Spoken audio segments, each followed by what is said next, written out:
Spooling up your Daiwa Electric reel can confuse quite a few people and can seem a lot harder than it actually is. So we're going to run you through a few little tips and techniques on getting it done right the first time and avoid any problems that you might have out on the water.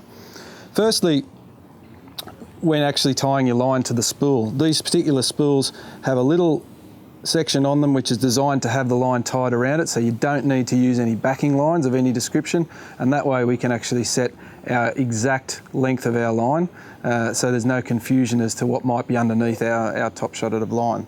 So I've already tied a knot in here. The line is spooled through the guides of the rod to my spool that I'm going to run onto the reel. I'm going to slip that knot over the top in there and pull down tight. And that's all I actually need to do. I've already threaded it through the line guide on the rod. It doesn't have to be lined up with the line guide, as a lot of people might think. It actually doesn't matter at this stage, because that'll level itself out later on if you do happen to get down to this point. Now, obviously we have to turn on our electric reel. We can't be expected to sit there and wind on 1,000+ meters of line, so we're going to do it with the power the electric already has associated with it. One thing to look out for and one thing to be a little bit careful of is there's a dial here on the side of the reel which is associated with keeping tension on our level wind purely for when dropping a weight over the side of the boat. We don't want tension on that when we're spooling up, because all that does is increase the load that the motor is going to have applied to it as we're running the line on. So make sure that that is backed off a couple of turns and you won't have any dramas there. The reels themselves actually have an inbuilt tension guide for you. Again, a lot of people don't realise that it's there, but it will come up as soon as you lift your power lever to spool the reel. There's a little sign on that dial, on that screen, which has the letter P and the digit 1.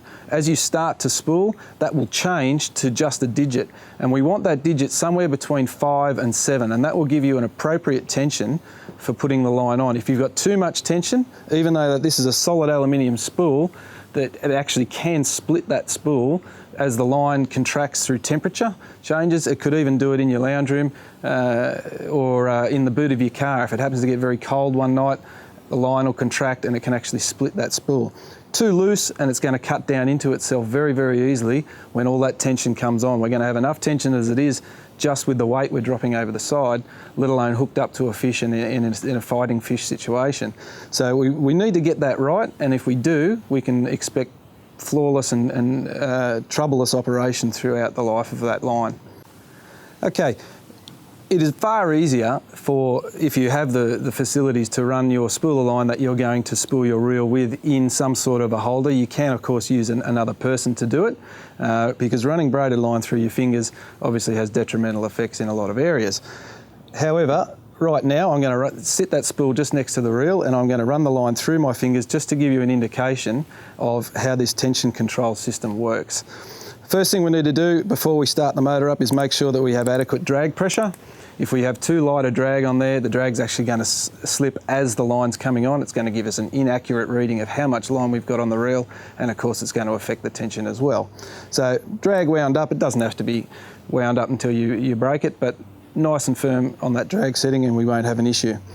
Our power lever, or just like an accelerator on a car or throttle control on a boat, located here on the right of the reel, and all I simply do is lift that power lever up and allow the line to start spooling on.